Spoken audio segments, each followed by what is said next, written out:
ሰላም ጤና ይስጥልን ውድ የቻናላችን ተከታታዮች የፕሮግራማችን ቤተሰቦች፣ ይህ አብዲ ራህዋ ቲዩብ ነው። ፕሮግራማችንን ላይክ በማድረግ እንድትጀምሩ፣ አዲስ የሆናችሁ ሰብስክራይብ በማድረግ ለዚህ ቻናል ቤተሰብ እንድትሆኑ፣ እንዲሁም ይህንን ፕሮግራም ከሀገር ውጭ የምታደምጡ የቻናላችን ተከታታዮች በሱፐር ስቲከር፣ ሱፐር ቻት፣ ሱፐር ታንክስ ድጋፍ እንድታደርጉ በአክብሮት እየጋበዝን በሁለተኛው ክፍል ፕሮግራማችን እንግዲህ ትኩረት የምናደርገው የእሁዱ የጨዋታው ኮከብ ስለ ሪሽ ጀምስ ይሆናል። ይሄ ተጫዋች ለኤንዞ ማሬስካ አዲስ ተስፋ የሰጠ አዲስ ተስፋ ለቡድኑም በአጠቃላይ ለቼልሲ ትልቅ አቅም የሆነ በተለያዩ የጨዋታ መገምገሚያዎች የቡድኑ አምበል ብቻ ሳይሆን የቡድኑ የዘንድሮ ሲዝን ብዙ ተስፋዎችን በተጫዋቹ ስር ቼልሲ እንዲመለከት ተስፋውን በበለጠ እንዲያጠነክርና ከሪሽ ጀምስ ጋር ረጅም ርቀት ቼልሲ መጓዝ እንደሚችል ያለውን አቅም የነበሩትን ጥያቄዎች የመለሰ ፍጹም በልዩነት የሚነሳ የተጫዋቹን ብቃት ያስተዋልበት የውዱ ጨዋታ ነው። ከጨዋታው በኋላ ከስካይ ስፖርት ጋር አንድ ቆይታ ነበራቸው። የቼልሲ አሰልጣኝ ኤንዞ ማሬስካ እና ስለ ሪሽ ጀምስ ተጠየቁ። ቼልሲ በእለቱ በ10 ተጫዋች ነው ኒውሜሪካል አድቫንቴጅ ተወስዶብን ያጠናቀቅ ነው አሉ። ጨዋታው ላይ ግን እኛ ጎዶሎ እንደሆነ ጨዋታውን ዘግይቶ ለጀመረ ለእግር ኳስ ቤተሰብ የማያስታውቅ የሜዳ ውስጥ እንቅስቃሴ አሳይተናል አሉ። ጨዋታውን ዘግይቶ ለጀመረ፣ ምክንያቱም ቀይ ካርድ ካሴዶ ሲመለከት ላላየ የእግር ኳስ ቤተሰብ ጎዶሎ ሳንመስል ያጠናቀቅንበት ነው አሉ። እኛ መከላከል ስንፈልግ 4 የኋላ መስመር ተከላካዮችን ሳንነካ 5ኛ ተከላካይ አለን አሉ። ካሴዶ ወጥቶ ካሴዶ መጉደሉን ሴንስ እንዳናደርግ ተጨማሪ ሌላ ካሴዶ ነበር አሉ። ከፊት መስመር በኩል ያለውን የአርሴናል ጫናን የመፍጠር ጥንካሬ ለመቀነስ በአታኪንግ ሰርድ ላይ ጫናውን የሚቀንሱ እዛው የአርሴናልን ቢልድ አፕ ፕረስ የሚያደርጉ ተጫዋቾችን መቀየር ስንፈልግ ሌላ ተጨማሪ አንድ አጥቂ ነበረን ትርፍ። ስለዚህ በሁሉም ዲፓርትመንት ሪሽ ጀምስ ነበረን አሉ እና የተጫዋቹን አድናቆት ከፍ አድርገው ገለጹና ግን በውጤቱ ተቆጭተናል። በተጫዋቹና በተጫዋቾቼ በነበረው ፍላጎትና ባደረግነው ጥረት ተጫዋች ጎሎብን አንቶኒ ቴይለር ሂንካፔን በቀይ ካርድ ማስወጣት እያለባቸው እንደዛ አይነት ቻሌንጅ ፈጽመው እኛ እድለኞች አልነበርንም።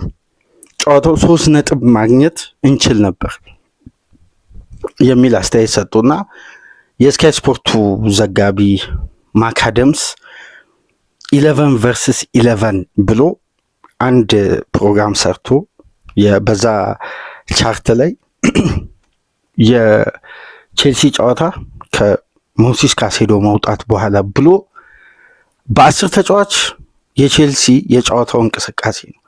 ነገር ግን በነበሩ የሜዳ ውስጥ ታክቲካል ጉዳዮች ቼልሲ እኩል 11 ለ11 ነበር ከአርሴናል ጋር ሲጫወት ብሎ አንዳንድ ዘገባዎችን አነሳና ከዛ ዘገባ ላይ የተወሰኑ ለዚህ ለመወያያ ርዕስ የሚያመቹ ምስሎችንና በተጨማሪም ደግሞ የተመለከትነውን የሪሽ ጀምስ ልዩ ብቃት የዘንድሮ ሲዝን አብዛኛው እንግሊዝ ክለቦች ተቀራራቢ የሆነ የጨዋታ ስታይል ይዘው በመጡበት የጨዋታ ሲስተም የሊጉ ኢንቴንሲቲ በአካል ብቃት ላይ ጥገኛ የሆነ ፕሮሰስ ከሚደረጉ እንቅስቃሴዎች ይልቅ በረጃጅም ኳሶች ተጋጣሚ ኤሪያ ላይ በሚፈጠሩ አደጋዎች ግብን አስቆጥሮ በበለጠ ኮምፓክት መሆንን ባህሪ ላደረገ የዘንድሮ ሲዝን የሪሽ ጀምስ ብቃት በልዩነት ደግሞ ኳሊቲ፣ የሜዳ ውስጥ እንቅስቃሴ፣ ቼልሲ ላይ የሚነሱ ጥያቄዎች፣ ሊደርሺፕ፣ የሜዳ ውስጥ ሊደርሺፕ፣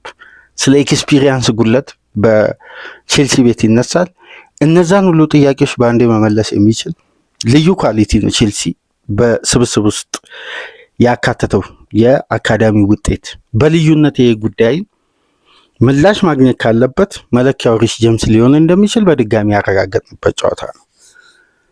ታዲያ ሪስ ጄምስ ምን የተለየ ነገር ቢያደርግ ነው በዚህ ደረጃ ሚዲያው እስካሁን ድረስ በዚህ ተጫዋች ዙሪያ በልዩነት እያነሳ የሚገኘውና የቼልሲ የረጅም ርቀት የዘንድሮ ሲዝን ጉዳት ካላስተናገደ ከሪስ ጄምስ ጋር ብዙ ተስፋዎች አሉት ይላል አብዛኛው ሚዲያ። ይህንን ጉዳይ እስቲ በተወሰነ መልኩ የተወሰኑ ደቂቃዎች ወስደን እንመልከት። በነገራችን ላይ ትናንት ምሽት ለእግር ኳሱ ቤተሰብ አንድ አነጋጋሪ ጉዳይ ተፈጥሮ ነበር። በተለይ የካሜሮን ብሔራዊ ቡድን ለአፍኮን በቅርቡ ለሚጀምረው የአፍሪካ ዋንጫ የቡድን ስብስቡን ይፋ ሲያደርግ አንድሬ ኦናናን ቀንሰዋል እና ጥሪ አልተደረገለትም። ከስብስቡ ውጪ ተደርጓል። የወቅታዊ ብቃት፣ የሚዲያ ጫና፣ የተጫዋቹ የወጥነት ጉለት እንግዲህ ለዚህ ውሳኔ ካሜሮን ብሔራዊ ቡድንን አድርሶታል። ኦናና እንግዲህ በአፍሪካ ዋንጫ ካሜሮንን የማይወክል ይሆናል። ምክንያቱም ከዓለም ዋንጫ ተሳታፊነት እንግዲህ ካሜሮንን ከባድ ሪስክ ያለውን ውሳኔ እንግዲህ ከኮንጎ ጋር በነበረው ጨዋታ መመለስ የሚችለውን ኳስ ይሄ እዛ ጋር ምን አይነት ውሳኔ መወሰን እንዳለበት ግራ በሚያጋባ መልኩ ያቺ ኳስ ተቆጠረች። ካሜሩን ለዓለም ዋንጫ የምታደርገው ጉዞ እዛ ጋር ተገቶ እንግዲህ ከውድድሩ ውጭ ሆነች። አሁን ደግሞ ለአፍሪካ ዋንጫ ተጫዋቹ ጥሪ አልቀረበለትም። ይሄ ጉዳይ እያነጋገረ ነው የሚገኘውና በዘንድሮ የአፍሪካ ዋንጫ ካሜሩንን እንግዲህ አንድሬ ኦናና የማንቸስተር ንብረት የሆነው በትራንስበርስፖር የሚገኘው ግብ ጠባቂ አይወክልም ማለት ነው። ይሄ ግብ ጠባቂ ከካሜሩን ብሔራዊ ቡድን ስብስብ ውጭ ሆኗል፣ መጨረሻ ጥሪ ከተደረገላቸው። ይሄ ጉዳይ በሚዲያው በኩል በጣም እያነጋገረ ይገኛል። እስቲ ወደ ሪስ ጄምስ ከውዱ እንቅስቃሴ እስከ ቼልሲ እና ማሬስካ የረጅም ጊዜ ፕላን አንዳንድ የጨዋታ ስታይሎችን እስቲ እናንሳ። የዘንድሮ ሲዝን በነገራችን ላይ አድማጮች በተደጋጋሚ በሁለት ቃላት ይደጋገማል። ምናልባት በዘንድሮ ሲዝን በደንብ የምንመለከተው የዘንድሮ የፕሪሚየር ሊግ ጨዋታ ረጃጅም ኳሶች፣ ይሄ መሬት ለመሬት የሚደረጉ ተከታታይ የትራንዚሽን ኳሶች፣ ይሄ ቀጣይነት ያለው ከጨዋታ ከራስ ሜዳ ኳስን መስርቶ ከመውጣት እስከ መጨረሻ የተጋጣሚ ሶስተኛ የሜዳ ክፍል እስከ መግባት ድረስ ያሉትን እንቅስቃሴዎች የሚያሟላ ፍሎ ይሄ የጨዋታ ፍሎ ሂደቱ ሚዛናዊ በሆነ መልኩ የሚቀጥል የቡድን ባህሪ በአብዛኛው አናስተውልም እና የቀድሞ አይነት ኮንትሮል ጨዋታን የመቆጣጠር ባህሪ በእያንዳንዱ ክለብ ላይ የለም። ባይሆን አድቫንቴጅ የሚያዝና ያንን አድቫንቴጅ ማስጠበቅ የአብዛኛው ቡድን መለያ ሆኗል። በእነዚህ የጨዋታ መንገዶች ውስጥ ደግሞ ሁለት የጨዋታ መንገድ በልዩነት በተደጋጋሚ በቅርብ ሳምንት ቃላቶችን እየደጋገምን ቃላቶችን እያነሳን እነዚህ ቃላቶች የዘንድሮ ሊግን የሚመስሉ ናቸው እና ትናንት በነበረን ፕሮግራም እንግዲህ እንግሊዘኛ ቃል ትደጋግማለና ለአንዳንድ የእግር ኳስ ቤተሰብ እነዛ ቃላቶች ግልጽ ስላልሆኑ እነዚህን እንግሊዘኛ ቃላትን ብትቀንስ የሚል ነው። እንግዲህ በእግር ኳስ ውስጥ የምንጠቀማቸው የእግር ኳስ ቃላትና ይሄ ወደ አማርኛ ያ ቋንቋ ሲቀየር በቀጥታ የሚሰጠው ትርጉም ተመሳሳይ ስላልሆነ ነው ያን የእግር ኳስ ቃል የምንጠቀመው። ምናልባት ተደጋጋሚ እነዚህ ቃላቶች መደጋገማቸው እግር ኳስ ውስጥ ለሰነበቱ ለቆዩ እነዚህ ቃላቶች አዲስ ይሆናሉ ብዬ አላስብም እና ለዛም ይሆናል እንጂ እያንዳንዱ ቃላት የእግር ኳሳዊ እንጂ የተለየ የእንግሊዘኛ ቃል አይደለም። በእግር ኳስ ውስጥ የተለመዱ በተለይ ስለ ጨዋታ ስታይል፣ ፎርሜሽን፣ ሲስተሞችን፣ ታክቲክን ምናምን ስናነሳ ነው እነዛ ቃላት የምንጠቀመው እና የተለየ ትርጉም የማይሰጥ ከሆነ እንግዲህ በአማርኛው ቃል ለመጠቀም እንሞክራለን። ግን ቃላቶቹ ተመሳሳይ ስላልሆኑ ሲተረጎሙ የሚሰጡት ትርጉም ተመሳሳይ አይደለም። ምናልባት በካፕሽን ላይ ካበራችሁ አማርኛውን ትርጉም ስክሪናችሁ ላይ መመልከት ትችላላችሁ። ይሄ ትርጉም ግን በቀጥታኛ ከምናነሳው ሀሳብ ጋር የምንጠቀማቸው የእግር ኳስ ቋንቋና እዚህ ጋር በጎግል ትራንስሌት ተደርጎ በስክሪናችሁ ላይ የሚቀርበው ቋንቋ በቀጥታ ተያያዥ አንድ አይነት አይደለም። ሁሉም ቃላት ሳይሆን የተለያዩ የእግር ኳስ የሜዳ ውስጥ የጨዋታ መንገዶችን የምንጠቅስበት። ለምሳሌ በሃይ ተርኖቨር እንቅስቃሴውን ጎግል ምን ብለው እንደሚተረጉም ታውቃላችሁ። እያንዳንዱ እነዚህ ጉዳዮች እንግዲህ የምንጠቀመውን ቃላትና የምናቀርበውን ፕሮግራም የተጣረሰ ያደርጋል። ለዛ ነው በልዩነት እነዚህ የእግር ኳስ ቋንቋዎች የምንጠቀመው እንጂ አጉል እንግሊዘኛ ለመራቀቅ ወይም እንግሊዘኛ በጣም አዋቂ ሆነን አይደለም። የእንግሊዘኛ ቃላት ትርጉማቸውና ወደ አማርኛ ሲቀየር ያለው ከፍተኛ ልዩነት ስላለ ነው እግር ኳስ ውስጥ። ስለዚህ የዘንድሮ ሲዝን በሁለት ያጫወት ስታይሎች የአብዛኛው ቡድን የጨዋታ አጠቃቀም ስታይል ሆኖ ቀጥሏል። አብዛኛው ቡድን ውስጥ ይህን የጨዋታ መንገድ እንመለከታለን። ግን አንዳንድ ክለቦች ውስጥ የተለየ መሻሻል እነዚህን የጨዋታ መንገዶችን ተጋጣሚ ይዞ የሚመጣውን የጨዋታ ሂደት ለማሸነፍ የሚደረገው ደግሞ ግብረ መልስ በአብዛኛው የተደራጀ ሲሆን እንደ ቼልሲ ጎደሎነትን ሳናስተውል ብልጫን በያዘበት የጨዋታ መንገድ ማስቀጠል የሚችልም ደግሞ ምላሽ ያለው የቡድን ጥንካሬ እንመለከታለን። ይህን ካሳዩ ደግሞ በልዩነት የሜዳ ውስጥ እንቅስቃሴ አንደኛውና ግንባር ቀደሙ በልዩነት የጨዋታው ምስል የነበረው ሪስ ጀምስ ነው። የዘንድሮ ሲዝን አብዛኛውን ቡድን የምንመስልበት የጨዋታ መንገድ ሰከንድ ቦል፣ ሁለተኛ ኳስን የማሸነፍ ሁለተኛው ደግሞ ኦቨርሎድ የሚሉ እነዚህም ሁለት ቃላቶች በጣም በእያንዳንዱ ፕሮግራም እንጠቀማለን። እያንዳንዱ ክለብ ታርጌት እያደረገ የዘንድሮ የአብዛኛው ቡድን የጨዋታ ስታይል ስለሆነ ነው። ሁለቱም ደግሞ ከረጃጅም ኳሶች የሚጀምሩ ናቸው።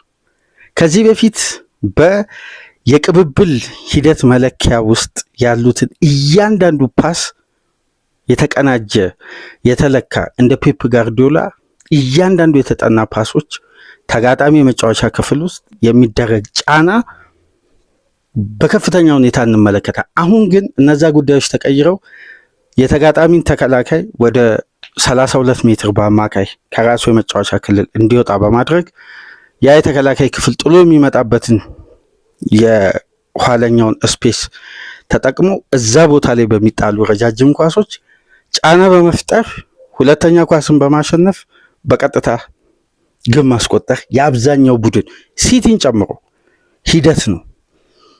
በደንብ ደግሞ ወደ ራሱ የመጫወቻ ክልል ላፈገፈገ ክለብ ደግሞ የቆመ ኳስ ማስከፈቻ ሂደት ሆኗል። ስለዚህ አማራጩ ጠባብ፣ መፍትሄው በጣም ሰፊ፣ ብዙ የቡድን ግንባታዎችን የሚያናጉ እንቅስቃሴዎች ያሉበት ሲዝን ነው። ለዛ ነው አንዳንድ ትላልቅ ክለቦች እየተቸገሩ የሚገኙት። ይሄ ሲስተም የቀድሞ እንግሊዝ ባህል በቴክኒካል ተጫዋቾች የመጣ ሆኗል። አሁን አብዛኛው ክለብ የቀጥተኛ የማጥቃት እንቅስቃሴ እየተጠቀመ ነው፣ ወይም ዳይሬክት አታክ የምንለው። ስለዚህ ለዚህ ሲስተም ለዚህ አጫወት ደግሞ ምላሽ የሚሆን አንድ የቡድን ግንባታ ደግሞ በዚህ ውስጥ ሁለተኛ የጨዋታ ዘዴ ይዞ መቅረብ ደግሞ እንደ ኢንዞ ማሬስካ ነው። ምክንያቱም የነ ሪስ ጀምስ አይነት ለተሰጠው ሚሽን 100% የመወጣት አእምሯዊ ዝግጁነት ያለው፣ ንቃት ያለው፣ ፍላጎት ያለው፣ የቡድኑን አይደንቲቲ የተላበሰ በቼልሲ ቅኝት ውስጥ ያደገና ይሄ እንግሊዛዊ ደም ያለው ይሄ በቀድሞ አንድ እግር ኳስ ውስጥ በተለይ ዘመናዊ እግር ኳስ የማይፈልገው ግን ለአንዳንድ ደግሞ የደርቢ ጨዋታ እንግሊዝ እግር ኳስ ውስጥ የሚያስፈልገው እንግሊዛዊ ደም ይባላል። የእንግሊዝ ወኔ፣ ሜዳ ውስጥ ታጋይ መሆን፣ አለመድከም፣ ፍላጎት፣ የማሸነፍ ጥንካሬ፣ ጌም ኮንሰንት፣ ይሄ የጨዋታ ትኩረት ምናምን እያንዳንዱ ጉዳይ እነዚህን ሂደት ስንመለከት ሪስ ጀምስ ውስጥ የቀድሞ ባህልም አለ። እዚህ ጋር ስንመጣ ደግሞ ዘመናዊ እግር ኳስ የሚፈልገውም ቴክኒክና ሜዳን የማንበብ አቅምም አለ። ይሄ ተጫዋች በነገራችን ላይ በእንግሊዝ ብሔራዊ ቡድን አሰልጣኝ ቶማስ ቱኸል የምንጊዜም ለእኔ ምርጡ ፉልባክ ነው ይላል። ማለት ዊንግ ባክ በጊዜው በነበረው ሲስተም፣ በአሁኑ ደግሞ ምርጡ ፉልባክ ነው ይላል። አማካይ ስፍራ ላይ ሲገባ የፉልባክ ወይም የዊንግ ባክ የተመላላሽ ተከላካይ ወይም የቀኝ ተመላላሽ ሲሆን የሚያሳየው የመከላከል ጥንካሬ አለ። ዲፌንሲቭ አክሽን የምንለው ያንን በአማካይ ስፍራ ላይ ጨዋታን መከላከል ቼልሲ ሲፈልግ ያም ካራክተር ይጠቀማል። ሲያጠቃ ደግሞ ልክ እንደ ፉልባክ ሆኖ ግን እንደ ተመላላሽ ተጫዋች ሆኖ በደንብ ኳሊቲው ቴክኒኩ ባደገበት ከፍታ ላይ እነዛን ቴክኒክ ደግሞ አማካይ ስፍራ ላይ ይጠቀማል። ስለዚህ ሪስ ጀምስ የፉልባክ የዊንግ ባክ የሚድፊልደር ድቅል ነው። ሁሉም ኳሊቲ ያሉት በእነዚህ ካራክተር። ለምን ኢንቨርትድ ፉልባክ ይሄ ተቀያሪ ወደ አማካይ ስፍራ ገብቶ የሚጫወቱ የተመላላሽ ተከላካዮችን ባህሪ 100% አምና በዚህ ብቃት ተመልክተነዋል። ተመላልሶ መጫወትም ደግሞ ቼልሲ ቤት በዛ ኮሊደር ላይ ምትክ እንዳይኖሩ አስደናቂ ብቃቱን አሳይቷል። ለቼልሲ አስተማማኝ ፉልባክ ሆኖ አሁን ደግሞ በአማካይ ስፍራ 3-4 ባህሪ ለብሶ ከአንደኛው ሳጥን እስከ ሌላኛው ሳጥን ድረስ የማያቋርጥ ማጥቃትን መምራት ይችላል። እነዚህ ባህሪያት እንግዲህ ሪስ ጀምስ እንዴት፣ ምክንያቱም ተጋጣሚው በርንማውዝ አይደለም፣ ዌስትሃም አይደለም፣ ቶትናም አይደለም፣ አስቶን ቪላ፣ ሌላ መካከለኛም ሚድል ክላስም ሎወር ክላስም ቡድን አይደለም። የሊጉ መሪ ነው፣ የሻምፒየንስ ሊጉ መሪ ነው ቼልሲ በጎዶሎ የበለጠው። ስለዚህ መለኪያው ሃይ ስታንዳርድ ፉትቦል ነው፣ ትልቅ የእግር ኳስ ጨዋታ ነው። ስለዚህ በዚህ ጨዋታ ደግሞ በልዩነት የሚወጡ ተጫዋቾች ብቃታቸው ከየት ነው የመጣው የሚለው ጉዳይ ወደኋላ መለስ ብለን በደንብ መመልከት አለብን እና ሁለቱ የጨዋታ ስታይል በአብዛኛው ክለብ የዚህን የጨዋታ መንገድ ለመከተል የሚያደርገው እንቅስቃሴ ሁሉ በክለቦች ምላሽ ለመስጠት የራሳቸውን ቅድመ የውድድር ጊዜ ዝግጅት ስትራክቸር፣ የሙሉ ሲዝኑ ለመጫወት ያሰቡበት የተጫዋቾች የፈረሙበት ኳሊቲ፣ ሁሉም ነገር ዝብርቅርቅ ብሎ አብዛኛው ክለብ ይቸገራል። ይህ አጫወት መንገድ ደግሞ ቢያንስ በፕሪሚየር ሊጉ ካሉ ክለቦች በትንሹ 14ቱ ይህን የጨዋታ ስታይል ይጠቀማል። 14 ክለብ ገደማ ምናምን አብዛኛው ክለብ ማለት እንችላለን በሊጉ ፖሰስ ከሚያደርግ እንቅስቃሴ ወይም ኳስን እየተቀባበለ ስፔሶችን የክፍት ቦታዎችን ከመፈለግ ይልቅ በደንብ ረጃጅም ኳሶችን እየጠለዘ፣ ምክንያቱም አንድ ቁጥር ከዚህ በፊት ስናነሳ ነበር ካለፉት ጊዜያት በበለጠ የዘንድሮ ሲዝን በሜዳ ላይ የሚንከባለሉ የኳስ ደቂቃዎች በጣም አንሰዋል ይላል አንድ ሰዓት ላይ የተመለከትኩት። 51.6 በመቶ ነው ዘንድሮ ኳስ በሜዳ ውስጥ የሚቆየው። የተቀሩትን አየር ላይ በፋውል፣ በእጅ ኳስ፣ በኮርና፣ በበርካታ እንቅስቃሴዎች ምክንያት በአማካይ በየጨዋታው ኳስ በእንቅስቃሴ ላይ የሚቆይበት ደቂቃ በጣም ቀንሷል ይላል። ስለዚህ ለዚህ ጨዋታ ደግሞ ዋነኛ ስትራቴጂ ምንድን ነው? ኦቨርሎድ እና ሰከንድ ቦል ነው። ሁለቱን ነገር ለማሸነፍ ታዲያ ቼልሲ በስትራቴጂ አርሴናል ላይ የቀረበው የጨዋታ መንገድ ሁሉም ትኩረት ሪስ ጀምስን ታርጌት ያደረገ ነው።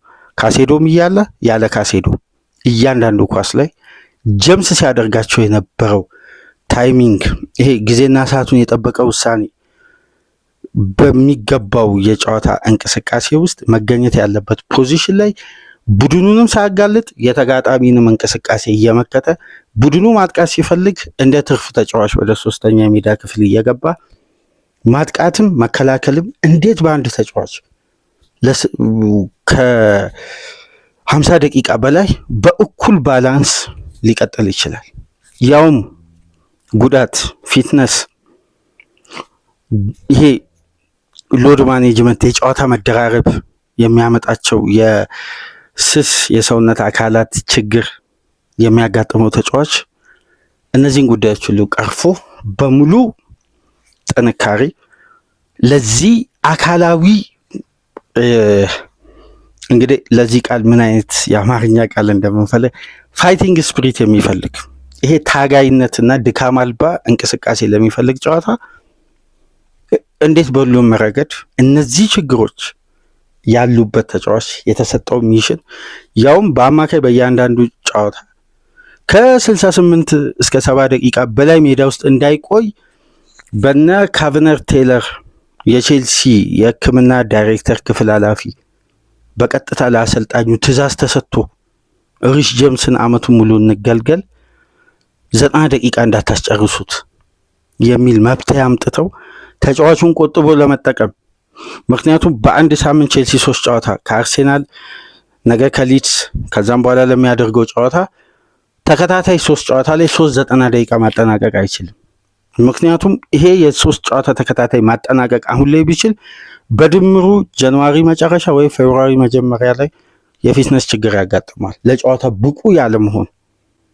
ስለዚህ ተጫዋቹንም ቆጥቦ ለመጠቀም እንደነዚህ አይነት ስትራቴጂዎች ባሉበት ጨዋታ የአካላዊ ጥንካሬ የሚፈልግ ያውም ኒውሜሪካል አድቫንቴጅ የአንድ ትርፍ ተጫዋች አድቫንቴጅ ተወስዶበት ሙሉ ያንን ጨዋታ ያውም ከሊጉ መሪ ከሻምፒየንስ ሊግ መሪ ጋር ባርሳን በዛ መልኩ አሸንፎ የመጣውን ስፕሪት ይዞ በጎዶሎ መቀጠል ከባድ ነው። ይሄ አንደኛ ሊደርሺፕ እና ኤክስፒሪየንስ ይፈልጋል። የመሪነትና የጨዋታ ልምድ ሙሉ ያንን ኳሊቲ ያየ ነው ሪሽ ጄምስ ላይ ነው። የጨዋታው ምስል ነበር።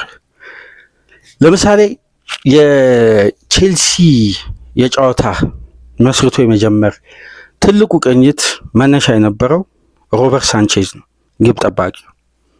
ሳንቼዝን አይታችሁ ከሆነ እንደ በፊቱ ዝም ብሎ ወደፊት አይለጋም። ኤሪያዎችን ያያል፣ ክፍት የሆኑ ቦታዎችን ያይና በግራም በቀኝ እግሩ የሚያስጀምርበት እንቅስቃሴ አርሴናል የረጃጅም ኳሶችን የማስጣል አቅም በሳሊባና በጋብሪኤል ቢሆን 100% ስኬታማ ይሆናል ከቼልሲ አንጻር ስናይ ከሊጉም አንጻር። ግን ሁለቱ ሴንተር ባኮች እንደሌሉ የተረዳው የቼልሲ ቡድን ጆአው ፔድሮን ታርጌት ያደረገ ረጃጅም ኳስ ተጥሎ ግን ሁለተኛውን ኳስ የሚያሸንፈው ሪሽ ጄምስ ነበር።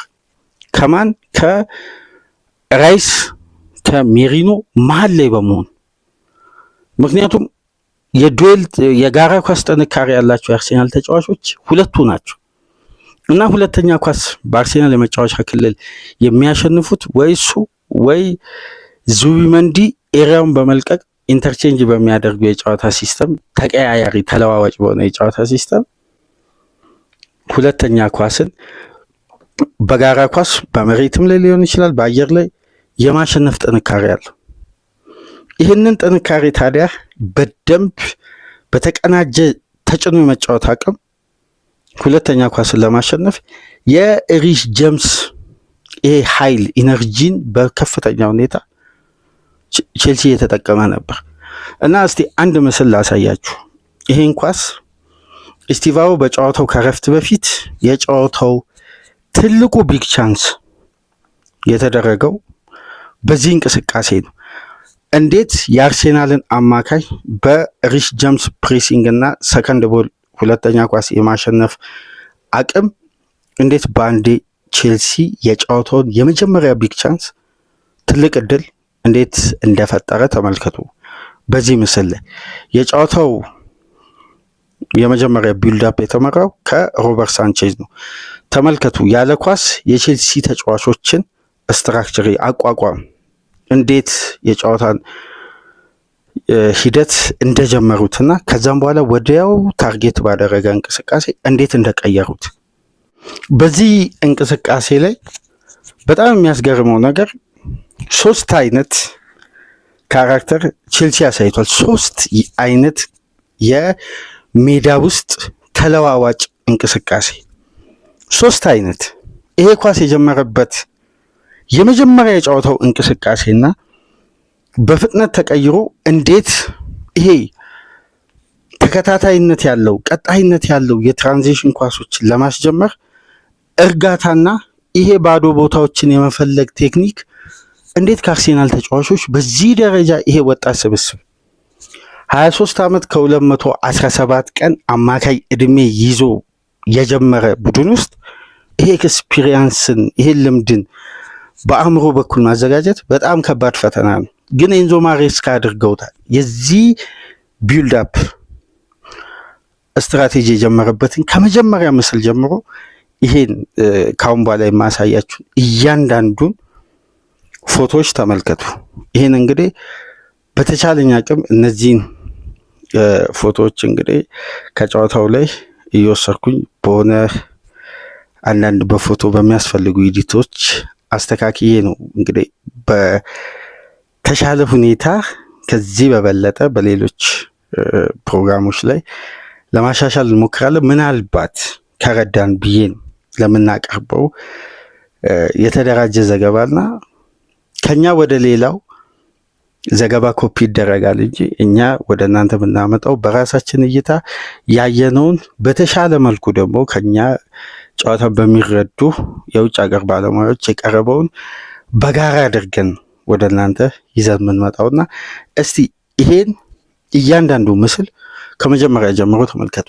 በዚህ የጨዋታ ሂደት ውስጥ ካሴዶ ሲጎል አንደኛው ምስል ላይ አንድ የሰውና የቦታ ጉለትን በደንብ በድጋሚ ረጅሙን ደቂቃ የሚሄድ ምስልን ተመልከቱ። በካሴዶና በሪሽ ጀምስ መካከል ከ3 እስከ 4 ሜትር ብቻ ነው ርቀት የነበረው። በዛን ሰዓት አርሴናል በሃይ ፕሬስ ማለት በሶስተኛ የሜዳ ክፍል ከፍ ያለ መጫን፣ እንግዲህ ለዚህ አማርኛ ቃል እንዴት እንደምንጠበብ አናውቅም። በሃይ ፕሬስ ነው የተለመደ የጨዋታ ቃል ነው። ወደ ላይ ጠጋ ብለው በላኛው የሜዳ ክፍል ተጭነው አርሴናሎች በ4-2-3-1 የጨዋታ ስትራክቸር ሜሪኖን ተመልከቱ፣ ኢዜን ተመልከቱ፣ ሳካን ተመልከቱ፣ እላይ ደግሞ ማርቲኔሊ ፋይናል ሰርድ። ይሄ ፕሬሲንግ የመነጠቅ ይሄ ፕሬሲንግ የመሳካት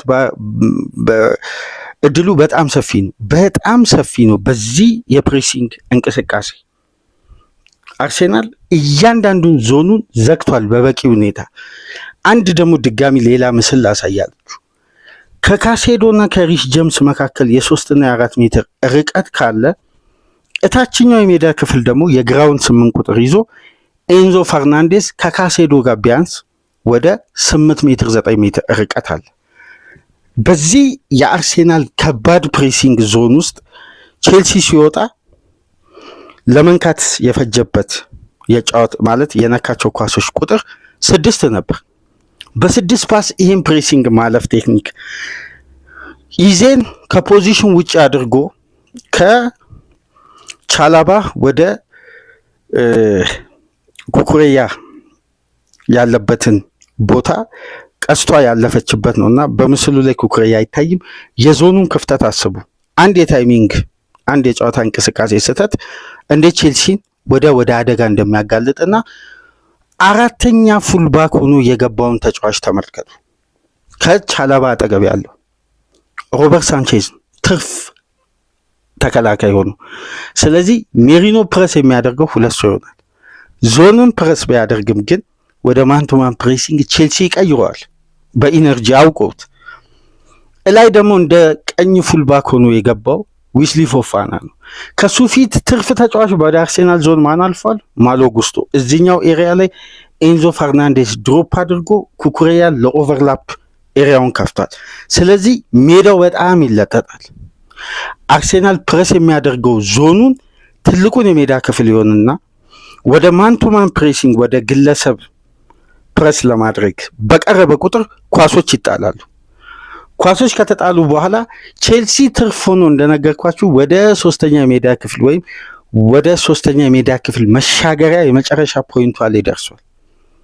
ከዛም በኋላ በድጋሚ ይህን የጨዋታ መንገድ በሮበርት ሳንቼዝ ረጅም ኳስ ቼልሲ ሲጀምር እንዴት በአንዴ ዞኑን በማሸነፍ የአርሴናልን ተጫዋቾች ስንት ለስንት እንደሚያገኙ ደግሞ መጀመሪያ ያሳየዋችሁ ምስል አለ አይደል?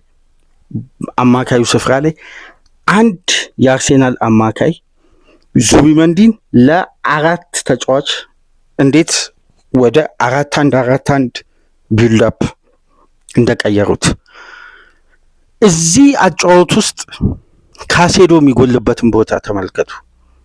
ይህንንም የጨዋታ መንገድ ቼልሲ ሳይቀይር ጎደሎ የሚመስለው አርሴናል ነው። እንዴት እንደዚህ ቼልሲ ብልጫ ሊወስድ ቻለ? ለዚህ ነው ትናንት በነበረን ፕሮግራም ሪሽ ጀምስ ካሴዶንም ነበር ራሱም ሪሽ ጀምስ ሜዳ ውስጥ ሁለት ተጫዋች ሆኖ ነው ያመሻው ያለው። ስለዚህ ይሄ ተጫዋች በጆ ፔድሮ አንደኛው የአርሴናል ተከላካይ ተስቦ በተለይ ሂንካፔ የጋራ ኳሱን በአየር ላይ ሲያሸንፍ በቀጥታ ኳሱን መጥቶ የሚቀበለው እዛ ከካሴዶ በ4 ሜትር ርቀት ላይ የነበረው ጀምስ ነው። ከዛም በፍጥነት ለስቲቫው ሰጠ። አስደናቂ 3 ሙከራ ከረፍ በፊት አደረገ፣ 3 ትላልቅ አደጋዎች። ስለዚህ ሪሽ ጀምስ ከራሱ ሜዳ ወጥቶ ሲያጠቃ ከጀርባው ማን አለ? ካሴዶ አለ። ከ38 ደቂቃ በኋላስ ያ ቦታ ክፍት ነው። ስለዚህ ቼልሲዎች ምንድነው ያደረጉት? እያንዳንዱ ተከላካይ በደንብ ከረፍት በኋላ ካስተዋላችሁ ፎፋናም ቻላባም ከራሳቸው የመጫወቻ ክልል ይወጡና እስከ መጨረሻው የሜዳ ክፍል ፋይናል ሰርድ ድሪብል እያደረጉ ይሄዳሉ።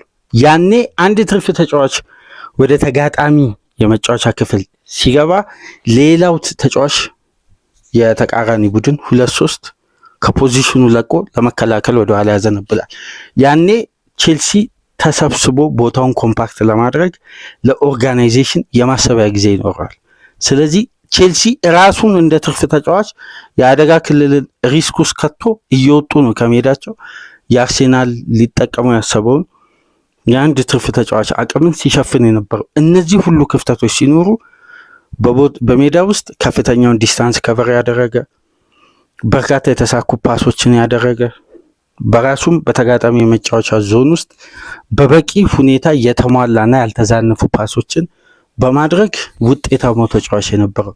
ለነዚህ ሁሉ ታክቲካል ትግበራ ደግሞ ጌም ኤክስፒሪየንስ የጨዋታ ልምድ ትልቅ ወሳኝነት አለው። ያንን ደግሞ በተሟላ ሁኔታ ጨዋታ ውስጥ ያየነው 11 ተጫዋች ከነበረው አርሴናል ይልቅ በአንድ ተጫዋች 11 ተጫዋችን ምስል የገለጸን ሪሽ ጀምስን ነበር። ለዛ ነው ከ12 የጋራ ኳሶች 11ዱን ያሸነፈ ብቸኛ ተጫዋች ሆኖ ከሞከራቸው ድሪብሎች ሁሉንም ያሳካ በራሱም የመጫወቻ ክልል በተጋጣሚም የመጫወቻ ክልል ላይ ከአንዳንድ በላይ ፓሶችን ያልተሳሳተ የጨዋታው ሚዛን ጠባቂ የማጥቃትም የመከላከልም ምስል የነበረ ካሴዶንም ራሱንም በአግባቡ ተክቶ የተጫወተ አስደናቂ ያውም ኤክስፒሪየንሱ አነስተኛ በሆነ ፖዚሽን።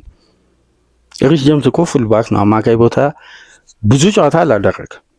ግን ይሄ ቴክኒካሊ ኳስን በደንብ የሚረዱ ተጫዋቾች ፖዚሽን ቢቀየር ያላቸው ምስል አይቀየርም፣ ያላቸው የጨዋታ ብቃት። ይህንን ያረጋገጥ ነው ከሪሽ ጀምስ ነውና ቼልሲ በእንዲህ አይነት ጥንካሬ፣ አእምሯዊ ዝግጁነት፣ የማሸነፊያ መንገድ ትላልቅ ጨዋታዎች ላይ እንዲህ አይነት ታጋይነትና ፍላጎት ቡድኑ በሪሽ ጀምስ ምስል ውስጥ ከታየ ይሄ ቡድን እንዴት ነው የአጭር ጊዜ ፕላን የሚያስበው? ከጀምስ ጋር ኤንዞ ፈርናንዴዝ በዘንድሮ ሲዝን ረጅም ርቀት አስበዋል እና አስደናቂው የሪሽ ጀምስ የቀዳሚው የጨዋታ እንቅስቃሴና የአእምሮ ጥንካሬ በእንዲህ መልኩ ነበር አርሴናልን በጎደሎ በጥሩ ሁኔታ ተቆጣጥሮ ብልጫም ማሳየት የቻለው። ስለዚህ ማሬስካን በታክቲክ ሪሽ ጀምስን በእንቅስቃሴ አለማድነቅ አይቻልም። አስደናቂ የጨዋታ መንገድና ብልሃት ሁለቱ በቅንጅት ወጣት ተጫዋቾችን መርተው ድል እየተገባቸው እንግዲህ 1 ነጥብ ይዘው ወጥተዋል። ቼልሲ የሚያስደንቅ ጨዋታ በዘንድሮ ሲዝን በጎዶሎ ያሳየበት የእሁዱን ፍልሚያ ነው። በሪሽ ጀምስ ውስጥ የታየውን አቅም በእንዲህ መልኩ የተመለከት ነው። እንግዲህ ቼልሲ ለቀጣይ 3 ጨዋታ ሊድስ፣ በርንማውዝ እና የተለያዩ ጨዋታዎች ላይ ለ3 ተከታታይ ሊግ ጨዋታ እንግዲህ ሞሲስ ካሴዶ የማይሰለፍ የሆነ የ3 ጨዋታ ቅጣት ነው በቀጥታ የተላለፈበትና ተጫዋቹን ለ3 ጨዋታ አያገኝም።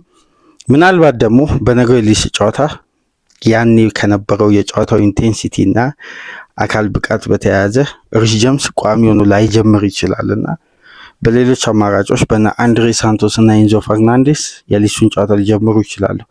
ካሴዶ እንግዲህ የሊድስ የበርንማውዝ እና የኤቨርተን ጨዋታ የሚያመልጠው ይሆናል። በመሀል የአትላንታ የሻምፒየንስ ሊግ ጨዋታ ይኖራል። በዛ ጨዋታ የሚሰለፍ ይሆናል። የቼልሲ ግን የዲሴምበር ወር ፊክስቸር ሊድስ፣ በርንማውዝ፣ አትላንታ፣ ኤቨርተን እንዲሁም በካራቦ ካፕ ከሜዳ ውጪ ካርዲፍን ይገጥማል። ኒውካስል፣ አስቶን ቪላ እና እንዲሁም